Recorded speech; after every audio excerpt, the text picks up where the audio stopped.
What do you have to lose right now? I just think people are scared to fail. Being able to understand what it means to have to wait, to be patient. You're listening to the Yash and Company podcast.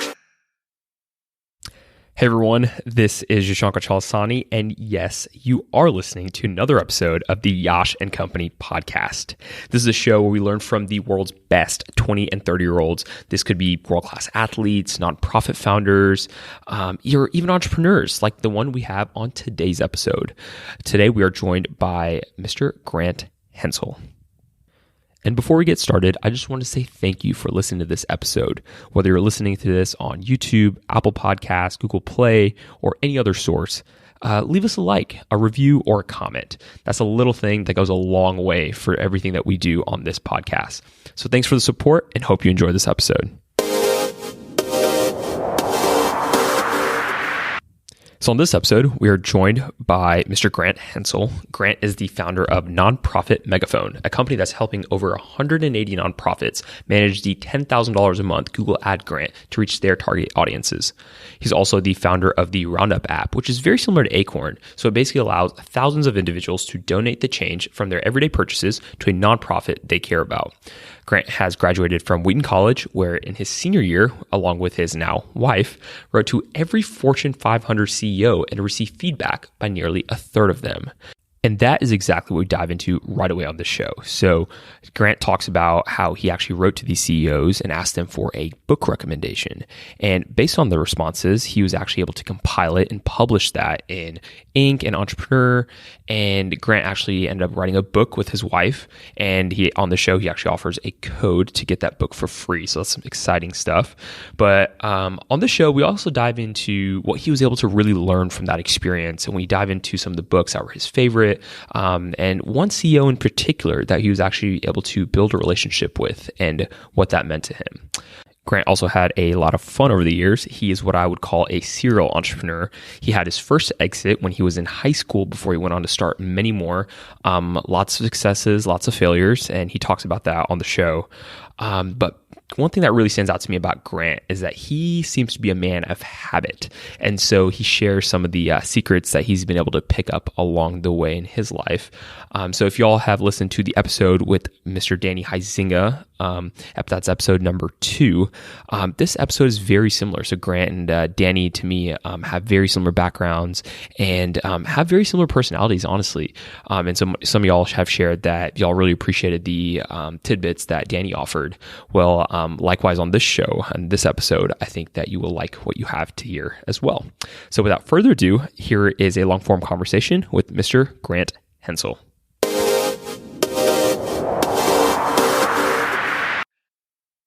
Hey, this is Yash. I am in Dallas, Texas, recording this episode with Mr. Grant Hensel. Grant, thanks for being on the show. Absolutely. Thanks for having me. Yeah, I have to thank our good friend Jay. I feel like Jay has made his presence known all over this podcast, always referring people and always a lot of tidbits that I get from him. So yeah, I got to thank Jay once again. Jay is incredible. I will also add my own shout out to Jay. We were in a program called Praxis Emerging Founders this past year, and I learned an enormous amount from Jay and continue to. So Jay is the man. Yeah, one day this podcast will be blessed, and I will actually be able to interview Jay himself. So that will be the day. Yes, one day we all can hope. Grant, I thought a really good place to start our conversation was this initiative that you took in college, where you got to hear from some of the best CEOs in the nation, of the Fortune 500, actually. So, do you want to explain a little bit about that and what that was like? It started because we were bored. We were in our finals week, or the week before finals week in college, and we were bored. But me and a friend of mine named Julia, who we actually ended up getting married, funny story. She's now my wife. But wow, both congrats. of us. Yeah, you guys were not normal. Week before finals, most people are stressing, and here you guys thinking of things to do. We were bored out of our minds because we were both only taking one class, or like a class and a half, because anyway, it was a long story. It was our last semester and we literally had nothing to do. And so another friend who maybe you'll at some point get to interview, named Miles Veth, had actually come up with the idea of let's write letters to all the Fortune 500 CEOs, ask them for book recommendations, but then he was sort of too busy, didn't want to do it. So me and Julia ended up doing it. And we mailed 500 letters, which actually took a few days to sort of get all orchestrated. And we we made a bet on how many we thought would actually get back to us. We thought we'd hear back from probably 50. And we ended up hearing back from 150 on the nose, so exactly 3 times what we expected. And it was just one of the coolest experiences of our lives, even to this day. People called us. They had their assistants set up meetings with us. They mailed us copies of the books. One of the CEOs, who is truly an incredible man, the CEO of GameStop, whose name was Paul Raines, set up a time with us to talk through his assistant. And then I actually ended up talking to him every quarter for the next 2 years or so, 2.5 years. Tragically, he actually died of brain cancer about a year ago, which was horrible. He was a young guy. He was in his late 40s, early 50s. But the perspective that he had, because GameStop has faced its share of issues as video games have moved online, but sort of that poise and equanimity that he had, and being willing to make time for me in the midst of all that he had to do as literally the CEO of a Fortune 500 company, was so cool. So anyway, it was a phenomenal experience. And it, I think, taught both of us that there are a lot of people at the very top of their respective worlds that are incredibly generous, and they're thrilled to help out college students or young people or do stuff like that. So it was super cool. Yeah. And I definitely want to talk about Mr. Raines, but I think that's, when you're at the top like that, there's obviously there's a lot of sacrifices you have to make, and there's obviously something beyond yourself that's motivating you. And that's something that I have found in my own journey as well. And I always listen to this podcast know of a story that I've shared where actually this internship, how I've gotten it was that I wrote to someone that I admired. He was a chief medical officer of Reata Pharmaceuticals, and I said, hey.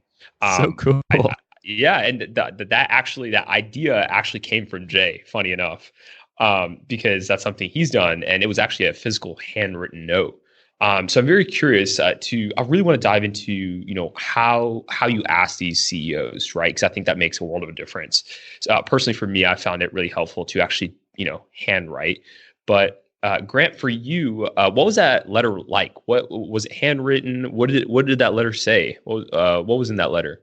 We thought about doing handwritten. Me and Miles, this other guy I mentioned, had done a lot of sort of handwritten letter writing and gotten to talk to really cool people. It sounds like similar to you as a result. Since this project was bigger, it would have taken weeks and weeks to handwrite all of them. So instead, we just did a typed letter, and it was only 2 sentences. It was, I think I remember what it was. It would be first name, and then we are 2 business majors at Wheaton College trying to understand what it takes to be an effective executive. We know someone of your standing is too busy to talk, but we were wondering if you had a favorite business book that you recommend we read. Sincerely, Grant and Julia. We both signed it. We hand addressed the envelope so that they knew it was kind of personal, and just mailed it off. But we did print the main body. Gotcha. And funny enough, you end up getting all these responses. You end up publishing what you find on Inc., on Entrepreneur. And what I thought was really interesting was, what you're talking about is just this little snippet that you wrote to them. But some of these responses that are published on those articles, which I'll leave in the show notes, those are actually a few paragraphs long, thanking you for what you for taking the time to do this, and not only just providing 1 or 2 books, but providing a few business ones, a few personal ones. It seems like they really went out of their way to provide some feedback. It was so cool. Yeah, they clearly spent a lot of time. They spent a lot of mental energy on it. And it was something that they absolutely didn't have to do. No one was ever going to know or care whether or not they wrote back to these random college students.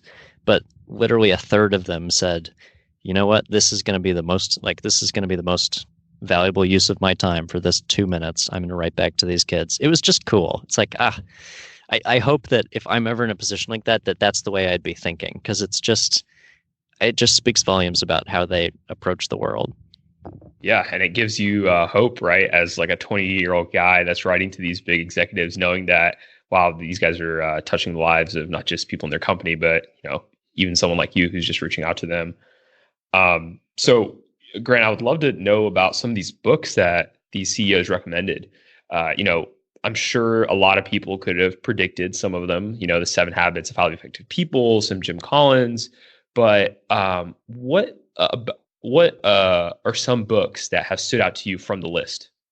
Jim Collins was a big winner. Fully 25%, if memory serves, of the CEOs chose Good to Great as their favorite business book, which is sort of it's like the business book of the era that a lot of them would have been coming up in. But Good to Great's actually the first business book that I ever read in high school, and it totally shaped my view of business. I feel very lucky that I read it first before anything else, because it sort of set the stage that everything else then fit into. So that's really interesting because I've never read the book. And at Riata headquarters, there's like a executive office area, right? And there's a bookshelf, and there are just a ton of Jim Collins books to read. So I'd love to hear. And the funny thing is that most of the time I can actually look up someone's, if they're an author and they're well known, I can just look them up and find them on YouTube. But Jim Collins, I really couldn't get a lot out of him. And Tim Ferriss actually published a podcast with Jim Collins, and the title was something like the podcast that, or the conversation that this recluse finally comes out to do. And I think that says a lot. That kind of explains why I couldn't find any of his videos on YouTube. But could you tell a little bit more about Jim Collins and what that book was about? Yeah, and quick note, totally agree. We actually, after Jim Collins was, I think, number 1 and number 2 or number 3. He had multiple books in the top 5. I can't remember exactly. So we actually wrote to him as well to be like, hey, just so you know, Jim, like, you've inspired Fortune 500 America more than any other author in our time. And it was so cool. He was very nice. He had an assistant who talked to us on the phone. He sent us autographed copies of his books and stuff. And we asked, could we maybe talk to Jim? And basically his assistant was like, absolutely not. Unfortunately, Jim only focuses on writing, and he was working on another project at the time, and the man just totally tunes out everything and does this one thing that he's the best in the world at, and he's truly incredible at it, which was interesting to me too, because it's like, I don't know, could I have that level of focus that's worked so well for him? But anyway, the books are cool. I actually like Great by Choice, which was also on the list, maybe even better than Good to Great. Good to Great is all about, there are companies he takes pairs of companies which are at basically the same position at the same time, and then one of them ends up doing really well and one of them ends up doing really poorly. And he looks at the differences that drove each of those. And there have been plenty of talks about, the statistical validity of looking at something like that and so forth. But I do think that the lessons derived from that are really, really helpful and really beneficial. So that's Good to Great. And then Great by Choice is all about how organizations are able to maintain that greatness over a long period of time, and sort of avoid the death traps and the death line risk that takes down lots of formerly great companies. Talks about productive paranoia, all these concepts. It's very, very well written. I'll definitely have to check those out. So of the remaining, 100 and you said 150 books were recommended. What ones were your favorite? Or let me ask you this, even to begin with, did you get a chance to read all of them at this point? We have not read all of them. We read the top 50 when we wrote our book. So we wrote a little book summarizing the top 50. Well, technically the top 52, so that you could, if you wanted, you could read one summary a week for a year. So we've read the top 50, and then some of the others, I think there were 200 or so, because some people recommended multiple. But I would say books that have stood out to me, the Chip and Dan Heath books, Switch and Made to Stick, got called out. Incredible. I would literally and do buy anything that Chip and Dan Heath publish, and they don't publish that frequently, sadly. So it's been a fine budget decision. But Switch is about how do you change things you make change in an organization or in an individual, and talks about how we have this logical side called the rider, which you sort of have to direct, and then we have this emotional side called the elephant, which you have to motivate, and then we have the path, which is the sort of our environment around us, which we have to shape. They talk about how if you just hand people smaller plates, they will naturally consume fewer calories just because the plate is smaller. So these little nudges. And then made to stick is about how do you create an idea that's memorable. And they have, of course, they have this acronym called SUCCESS, which stands for the most memorable things are simple, unexpected, concrete, credible, emotional stories. And if you can do something like that, like the sort of classic example would be Jared, the Subway guy, is this guy who is really overweight, and then by just eating Subway and working out, he became really thin. It's simple, it's unexpected, it's concrete, it's credible, it's emotional, it's a story. And it performed phenomenally well as an advertising campaign for Subway and continues to resonate in people's minds, as demonstrated by me talking about it here when it probably hasn't been advertised for 10 years. So books like that are just so helpful for shaping how I think about and how Julie and I think about things to this day. Wow. So look, there's a couple things I want to touch up on, but so you actually mentioned in that you and Julia have written a book. Where can people find this book? It is at fortune500booklist.com, and we have promo codes. If you use the promo code FRIENDS, FRIENDS, you can download it for free. It's like 100% off coupon. So, wow. Yeah, tell us what you think. Awesome. I love that. I'll definitely be checking it out. So thank you for that. So I was going to ask you, within those books, if there was one or two books that you had to pick to give to your younger brother or sister that is graduate, or a friend that is just graduated college, so basically me, what book would that be? Yeah, I would give a book called The One Thing by, and I always forget the author, it's like Gary Kelly or something like that. And it talks about how if you want to accomplish something in the long term, think about, okay, what is the one most important thing that you want to accomplish in 10 years? And that's sort of your big picture goal. And then to make that happen, what is the one most important thing that will make that 10-year goal easier, or maybe even unnecessary, that you can do in 5 years? And then in 3 years, 1 year, 6 months, 3 months, 1 month, 1 week, today. I do that exercise for both of our companies, Nonprofit Megaphone and the Roundup app, every day. So it constantly orients us to like, where are we going in the very long term? What do we have to do in the immediate term? And then what do I have to do literally today to get us one step closer to that? It has been such a helpful mechanism for me of just staying focused. I found that if I forget to do the one thing for a couple days, I start feeling disoriented because I'm not moving with purpose, and getting back to that rhythm totally solves the problem. And that's a framework that can be applied to anything, whether it's business or school or family, whatever. Gotcha. And have you been able to apply that in your own personal life as well? I haven't done it personally. I've just done it for the two businesses. Technically, if you read the book, it says you should have one for kind of personal, you should have one for fitness.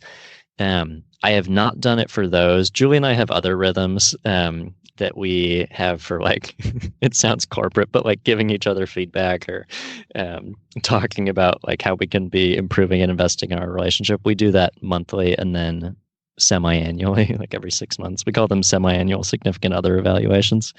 I love that. That. No, I think that's no, I think some people might find that weird, but I personally am a big fan of that. I'm reading a book right now by Ray Dalio called Principles. Yes, and incredible. In that book, it's funny because you mentioned earlier about the two brains that we have, right? The one that's always instinctive and the one that's more like logical, but it's always the instinctive one that gets the most of us. And even now when you're talking about feedback, these are all things that are in that book, and I love every bit of it, because I think you have to, in order to grow, you have to be able to control your weaknesses, and if you're not going to be able to recognize them, how can you do that, right? So I'm with you on all of that. So Grant, before we move on, I wanted to touch back on one thing that I mentioned earlier about video versions of books, right?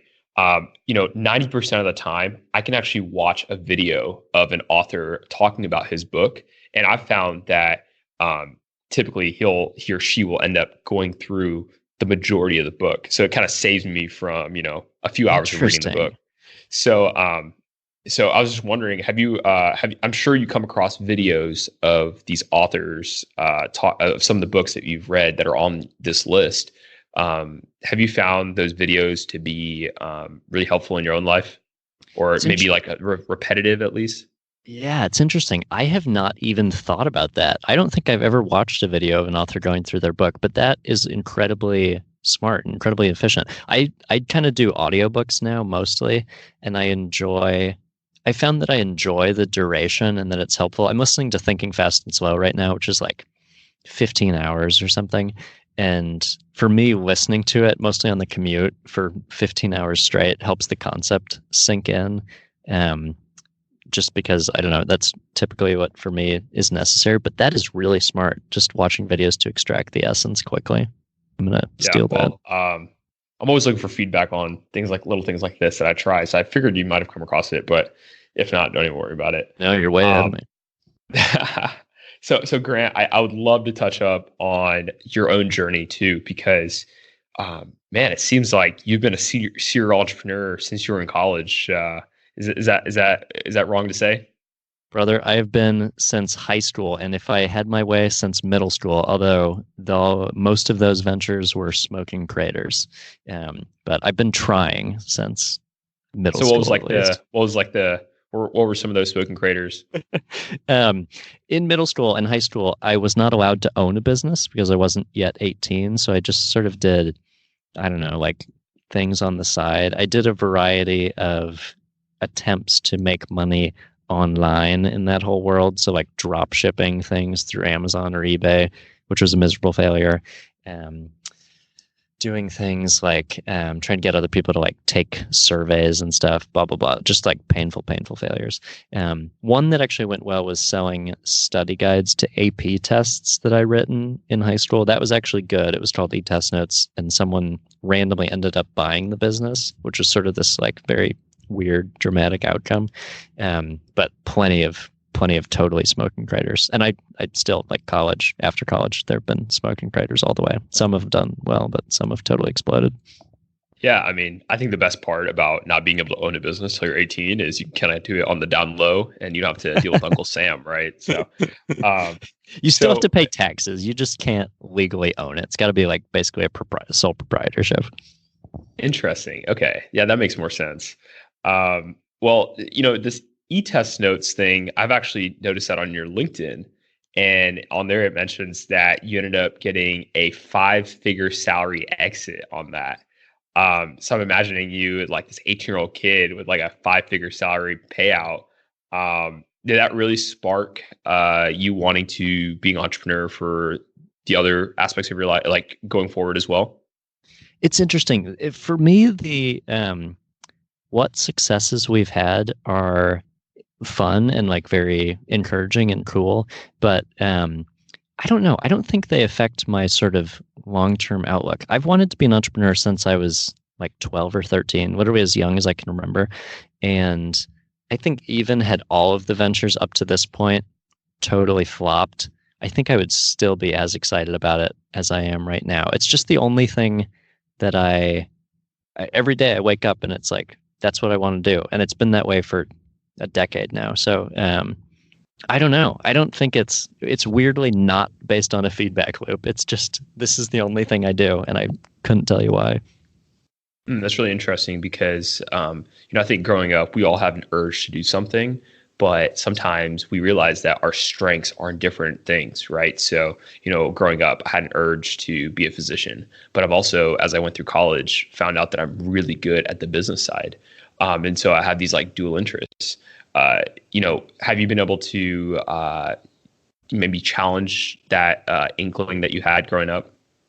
I would say I feel very fortunate in that I feel very lucky because the thing that I want to do, for many people it'd be like, I want to be a professional baseball player or something like that. For me, that thing is I want to be an entrepreneur, and my skills line up in that way. And it's also something that society rewards. So my thing could have easily been like, I just love, weaving baskets, and and my skills wouldn't have lined up and society wouldn't have been thrilled with that. But whatever, the entrepreneurship thing sort of fell into place with all the other stuff. So I truly have I've almost never thought about doing things other than entrepreneurship because it's just been so, it's like breathing. I can't not do it. It feels horrible not to. I love that line. That's my favorite so far. So one thing I also noticed on your LinkedIn was you created this company called Vibrant. And on there, you mentioned the project failed, teaching me an enormous amount. And I love that because, it's first of all, you say it point blank, it was a failure, but I learned a lot from it. So what was Vibrant and what did it teach you? Vibrant was a beautiful dream. Vibrant was designed to be a marketplace for online courses that taught you practical skills, like how to build a website, or here's how to record a video, things like that. Here's how to do this specific type of dance. And we tried to launch it. We spent about 1.5 years on it. We actually started at exactly the same time as Udemy, maybe even a little bit before Udemy, which has gone on to do exactly what our vision was and be very, very successful. And the primary thing that it taught me was exactly that the idea, while very good and has made someone else, namely the Udemy founders, hundreds of millions of dollars, is only maybe 1% of the equation, and the rest is the execution and the ability to bring resources to bear. And especially with a network effects driven marketplace where there are only going to be buyers if you have sellers, and there are only going to be sellers if you have buyers, you need an enormous amount of resources to get that flywheel kickstarted. And so it taught me basically never again try and do a network based system like a marketplace type of thing unless you have significant resources to devote to it, because otherwise you're just going to get your clock cleaned. So very fun experience, not as fun at the time. Wow. So what was the story of Udemy? Udemy it's a real website. It's out there. It's just udemy.com. Udemy does exactly what we wanted to do with Vibrant. So it teaches you how to build websites, how to run Google Ads, how to do any of 1,000 things. Lots of authors have courses there. They just accomplished everything that we intended to and more. It's very cool, actually. Interesting. And what was the exit value that you were talking about? I don't know if they are public. I actually don't know. They're huge. So I couldn't give you a number, but whatever the number is, it's a large number. Yeah. Well, you ended up doing okay. You went on to start Roundup and Megaphone, and it seems like you pursued this little niche that you have going for you. So do you care to tell us a little bit about what Roundup and Megaphone are? Yes. So Nonprofit Megaphone was the first one. It is a digital marketing company that only does one thing. So we help nonprofits with a program called the Google Ad Grant, which gives them $10,000 a month to spend on ads in Google search. So when you type in, adopt a pet or whatever, and ads show up from nonprofits or for-profits, every time you click on one of those ads, the advertiser pays Google a few dollars, which is awesome because you're reaching people who are expressing the intent of what you want, like adopting a pet or whatever, and you can reach them right there. The problem is it's expensive. And so Google has created a program where nonprofits can get this $10,000 a month of credit, and then that's what's charged for the ads. So it's basically free for the nonprofits. So we help organizations get the grant, and then we manage all of their ad campaigns for them. We have 182 clients right now that we help, from really large organizations like Rotary International or Girls Who Code or big nonprofits like that, all the way down to very small local organizations and everything in between. So before we get to Roundup, I want to jump in here for a second because it seems like you ended up pursuing this certification, right? It was a funny story. We had an issue, this was 2 years ago, with one of our clients. They were trying to apply for the ad grant and they were getting this weird issue. And so I actually wrote, of course, a letter to the head of google.org, who passed it to the new head of Google Ad Grants, who reached out. Her name's Michelle. She's incredible. She's truly incredible. She's one of the best leaders I've ever worked with. And we ended up going out to California and sort of talking with her and meeting with her. And as a result of that meeting, they're like, oh my gosh, there are agencies out there that are helping nonprofits with this thing. We should create a program for that. So we sort of indirectly inspired them to create the certified professionals community and certification. And we've now been part of that for a year and a half, year or so, which has been so cool because you get to work really, really closely with the ad grants team. They're incredible human beings and incredible marketers. And we have such a good sense of sort of everything that Google's up to and where they're trying to take the program and how our clients can keep benefiting. So that's been really cool. We've loved working with them. Yeah, I love that. It seems like you almost created your own little guild, right? Absolutely. Got to do what you got to do. Yeah, it was their idea, though. I don't want to take credit. Like, truly, it was Michelle's idea, and she took it much further than I would have ever even imagined. Sure. And then on the other end, you're also the creator of Roundup app, right? Yes, the Roundup app came out of Nonprofit Megaphone. Our clients kept asking for new ways to donate or to get rather more recurring donors, and there weren't particularly inspiring solutions out there that we felt good about recommending to them. So eventually, after like a year, they wore us down and we said, okay, fine, we'll just build something. And that led to launching the Roundup app, which is essentially acorns for nonprofit giving. It lets you sign up to link a credit card or a debit card to the app, and then every time you use that card in a store, like let's say you buy cup of coffee for $1.75, it'll take that 25 cents of change, quote unquote, and keep track of it. And then at the end of the month, it'll donate whatever your total accumulated change has been to the nonprofit that you chose. And then it just resets and goes next month. So you basically set it up. I want to donate my change, and then you never have to think about it again. Awesome. So it seems like a problem comes your way, you go out and fix it.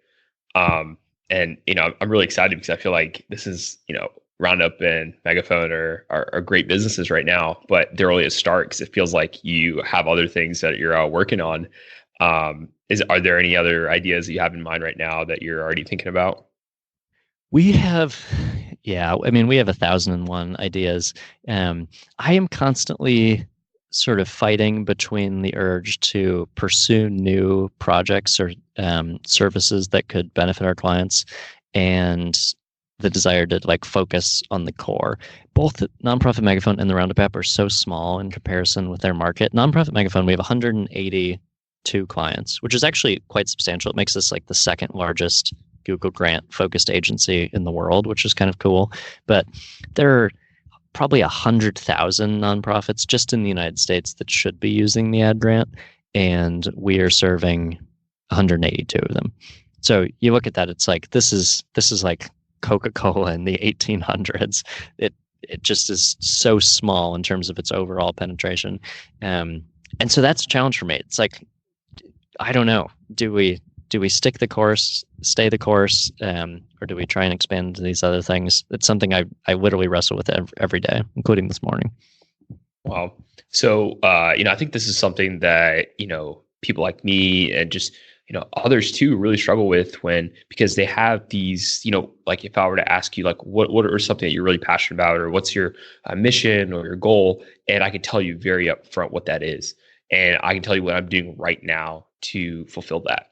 But then I also have, like you, other ideas that come to mind, and you start asking yourself, well, that could be something that I want to pursue, or that is another interest that I have that, I don't want to like neglect that. So, what are some things or some thoughts or frameworks that you've used to go after that? The one thing goal has been really helpful. We have a framework that we use in running our businesses internally called Traction. This came to us also by way of letters. I wrote letters also in college to the Inc. 500 fastest growing company CEOs in Chicago and met with 10 of them in person. That one was handwritten, and 10 of them were willing to take an hour out of their day to meet with me, which was really cool. And I asked them what allowed their companies to grow so fast, and 5 of them said it's this book Traction. You've got to read it. And so I've read Traction probably 5 times now. It's by Gino Wickman, and it has this process for how you have this weekly scorecard which keeps track of all your metrics that you do as a team every week. You type in like, here's how many sales calls each salesperson took. Here's how many meetings were scheduled by the marketing team. all of the metrics through the business. And then on a quarterly basis, you zoom out and you pick bigger priorities. So we have like 6 or 8 priorities for this quarter. And then you also set priorities for the year, 3 years, 5 years, kind of like the one thing, 10 years. So that's been really helpful to us because we do priority setting once a quarter. We choose our big projects, and then we are not allowed to take on big projects unless those are basically already done in the quarter. So it separates the strategic thinking about what should we do from the execution. Let's just do it, but still gives you these periodic reset points where you can change the direction. And that for me has been really helpful because you don't have to worry about like, oh, should we be pivoting? Should we be doing something different? You just have this framework that you can follow, and it ends up working really well. Sure. What about when it comes to your own life? How have you been able to use that? It's interesting. I think that in more major life decisions, getting like lots of advice from lots of different people is very helpful. It's awesome being married.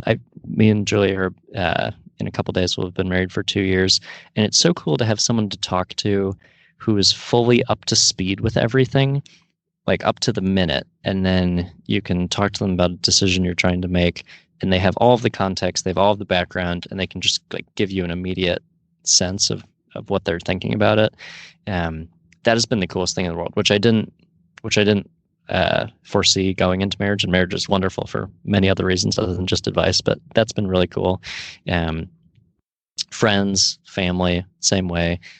Praying about things for me personally is really helpful to sort of get a sense of what in the world I should be doing. And then I think I have benefited a lot from just like experiences like Praxis or like reading that sort of expand travel, that expand your horizons of what may or may not be out there, because you sort of don't know what you don't know. Sure. And let's dive into that a little bit, because this is something that I have been really fascinated by, because there's more that we don't know than we do know, right? And it's not just a little bit more, it's a lot more. So how do you mentioned reading, in your week, how do you go about making time to ask these tougher questions and making sure that you are finding out about what you don't know? Reading for me is one of the biggest ways. I basically listen to audiobooks constantly if I'm walking anywhere or like doing any chore around the house that doesn't require mental effort. And so that just lets you burn through books. The number of books, especially if you put them on 2 times speed, which you can typically do, you get through so much material. I've literally read more these past 2 years than probably any other time in my life, even though we're busier. I've also found it's, I don't know, if the material is interesting, it pulls you into it. So I'm reading the annual letters of Berkshire Hathaway, which is Warren Buffett's company, back from the 1960s up until I'm now up to 2007. I'm so sad that it's almost over. No, there's no audiobook, sadly. You can get them on, it has lots of charts, so it'd be hard. You can get them online for free, or you can get like a paperback copy off of Amazon. And it's just the most interesting stuff. And it leads you in all these different directions. Like I'm finding all these other authors that he's referencing and all these other people that he's been learning from. And I don't know, I feel like as you dive into it, the wormhole just opens and there are all these trails that you can go down. And as long as you keep moving down them, you'll at least learn something, and you'll at least slowly chip away at that far greater substance matter that you don't know as opposed to what you do know. Sure. So there was actually someone I had on the podcast a few episodes ago, Matthew Lee Anderson, who's a philosopher. And so he reads a ton, right? That's his entire job almost. And one of the things he kind of joked around with me about was that I told him that I read on an iPad, right? And he said, no, if you're ever going to read something, you have to read it in a book, because when you read, you'll have that whole spacing effect, and you'll actually know what you read and where that is in relation to the book. But, I'm sitting here going, okay, I actually understand that perspective. But when I think of an audiobook, I think of I think of that as even like a next tier after ebooks, right? Because you're hearing it, and then, we know how our hearing is. We hear one thing, and then next thing you know, it goes out the other ear. So how have you been able to retain all this information that you're hearing through these books? There's a memory trick called the memory palace where you take a place that you know really well and you associate things with it. So if you're trying to memorize, the names of the amino acids, like the 20 amino acids or whatever, you could imagine you're walking into your front door and the first one, I don't know what it's called, but you somehow make some kind of like funny joke about how the first one is sitting on your doorknob, and then the second one you walk in is on like a mirror that's on the wall. I have found that audiobooks work the same way for me. Since I listen to them while I'm commuting, the material becomes linked in my head to the place that I listen to it at. So Wow. like the specific corner. It's very odd, actually. So I will now walk on my normal commute back home, and I'll be reminded of things, if I'm not listening to a book at the time, that I had previously listened to at that spot. It's very odd. And for me, that helps the retention enormously. I think it would be harder if you were just standing in one place. Yeah, this whole palace idea. This was the memory palace. I was listening to it was a podcast by Adam Grant, who's actually one of the Yes. people that was on your list, right? One of the authors. Yes, sir. Give and take. Yeah, and he was talking about this. Like I was like, and I've heard this guy. I'll just see what's interesting. And it was like how to memorize everything. And so I was instantly drawn to that episode, and I would definitely recommend it for anyone that's wanting to learn a little bit more about this technique that Grant is talking about. But yeah, Grant, I'm gonna have to check out some audiobooks. I'll give you some feedback on how that goes. But appreciate that. And Grant, one of the other things that I wanted to get to is, it seems like you are a man of habit. Am I wrong to say that? I love habits. I do love a good habit. Hi. So, what are some of these habits that you have? The weirdest one, we'll start with the strange, is that every morning I wake up and I remind myself through a reminder on the iPhone that today I could die, or like even more frightening, that my wife Julia could die. And it is such a sort of jarring but helpful perspective setting moment, because you're like, oh my gosh, I've woken up. That wasn't necessarily inevitable. This is in many ways a gift, this day, to be able to live. And how can I do that in the best way?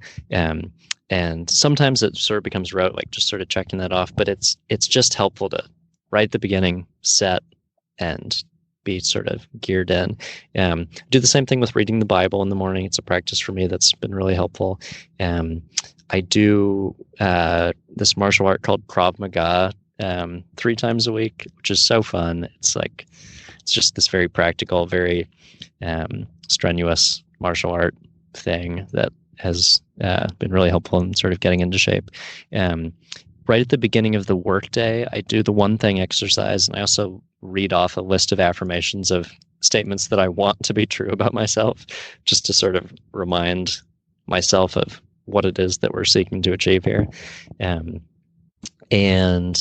then at that point, the day can begin.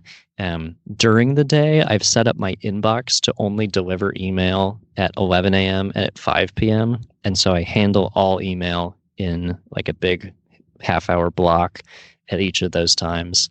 And it frees up the rest of the time to do the more important and bigger projects that need to have sort of uninterrupted, unbroken space. Typically, ideally, the thing in the one thing list, and then sort of other things that were on the to-do list. And then, like walk home, take the train home, listen to audiobooks, do all that, and then hang out, wake up, do it again the next day. Simple, right? I'll honestly want to get into every single one of those things you mentioned, but I'll keep it to 2. So when you say a list of affirmations, what does that look like, and what does that mean? I have it on Wunderlist, which has an app that's on my phone or on my computer, and it's just a list, like a checklist, except none of the items ever get checked off, that say things that I want to be true about myself. So like I see others as people and not objects is one of them. Things like that I want to be true and that I want to be reminding myself of every day, because if I don't do it, then, I'm very liable to forget. Yeah, I'll have to give that exercise a chance. I feel like, in the first thought that came to me is, you go through all these talks, right? And you by this big personality or this big executive, and I feel like a lot of the things they say very much overlap. And I always come back from those talks saying, I'm really glad that person mentioned that because I'm reminded of X principle. And I wish, as you're talking about this list of affirmations, I'm sitting here going, wow, I could make that a part of my day by having that. So I appreciate that. The other thing that you mentioned was the email thing. So I've actually heard of people, of principles that talk about only check your email twice a day, right? Because it's almost like bulking your entire email time into just two little segments of your day. But I have found that really hard to do because, absolutely. What my solution has been to just take the notifications off. But it seems like for you, you actually make sure to only have the messages come in twice a day. So how were you able to do that? Yeah, we had to go the thermonuclear route. It was really sad. I also had the notifications off. Don't have notifications on my phone, don't have notifications on my computer, totally nothing. But it's just so hard because your brain just wants the dopamine hit of like, I wonder if we have any new emails. So for me, the only way to do it and to get the question off of my mind, which it took willpower to resist, was literally to kill it at the source. So I use a plugin called Boomerang, which is, I think, free actually. And it has in it a feature called Pause Inbox, which lets you say, pause my inbox, and you could just pause it for a time, or you can say, keep it permanently paused and then unpause it at these times that I specify. And you can allow emails from certain domains to get through. So I have a couple, people that I really want to respond really quickly to, that their emails will immediately come through. But for the rest, it just doesn't get delivered until 5 p.m. or to 11 a.m. And so even if I want to check, even if the urge is to check the email, it's just blank. There's nothing there because I do inbox zero. So every email that's dealt with gets archived and there's just nothing. And eventually it retrained my brain to say, stop worrying about email and get back to work, buddy. Wow. No, that's something I'm definitely going to have to try out. So Boomerang, right? Boomerang. Yeah. Let's look that one up. And Grant, before we get going with the episode, I wanted to touch back on someone that you mentioned that played a big part in your life, and that was Mr. Raines. You said he was the CEO of GameStop, right? Right. There's a quote that I read by him when I looked him up, and it was by his wife that recalled that one of the things he would always say is, when things are working, look out the window at those who contributed, and when things are not working, look in the mirror. And that really stood out to me because I think that is that probably could be the definition of a good leader, right? So what are some things that you've learned from Mr. Raines? It's so funny that you mentioned that because this truly brings us full circle. That quote is from Good to Great, which Jim Collins wrote. And I think that may have been one of the books that Paul recommended. And it's so true. It is so true. And that was what he did with his entire life. He was always impressed with me and what I was up to. And it's like, you're the CEO of GameStop. Like, I'm in college. Anyway, that was totally how he lived his life. What was the question again? Now I got so excited I missed it. What are some things that really stood out to you about him? Right. Got it. The biggest thing was that, and this is part of where my wake up and remind yourself that you might die, that his sense of mortality, like memento mori, that whole concept, was so present. And every time we talked, he would just say, like, just thankful to be alive. These are the things we're working on. Like, this is what we have to be thankful for. He was so drenched in this notion of gratitude and that life is finite and that we're all here and that we try and do the best we can. And he was also very sort of protective of the GameStop family. He talked about GameStop employees as, these are members of our family. We got to protect our family. We got to keep them safe. That was his motivation. You think about like, oh, this is CEO. He's probably motivated by money and power and whatever. And it was very clear that being the CEO of GameStop, which was having a hard time as a company, was not actually a fun job.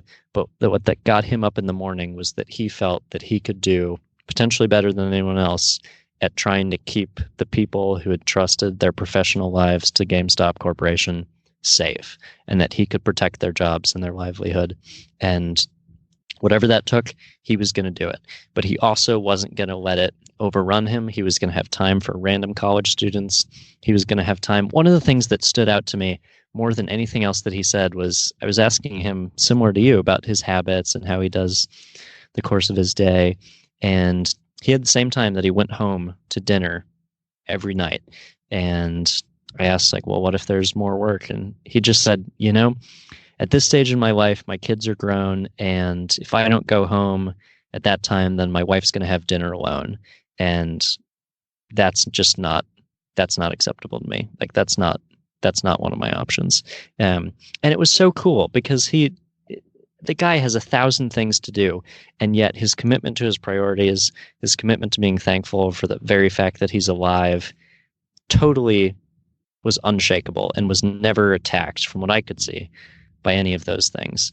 And it's just inspiring because I don't know, I feel like in a few short years, he taught me so much more than any book could about what it means not only to be a great CEO, and what I think people should maybe focus on even more, but what it looks like to be a good CEO and a good person. Wow.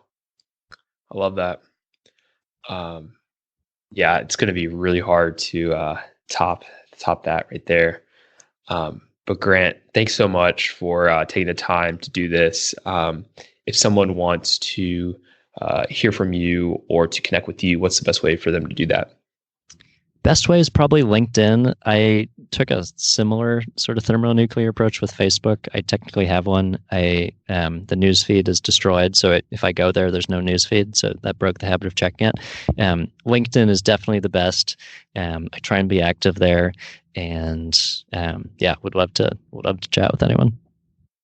Awesome. Well, Grant, thanks so much for making the time to do this. Likewise, thanks, dude.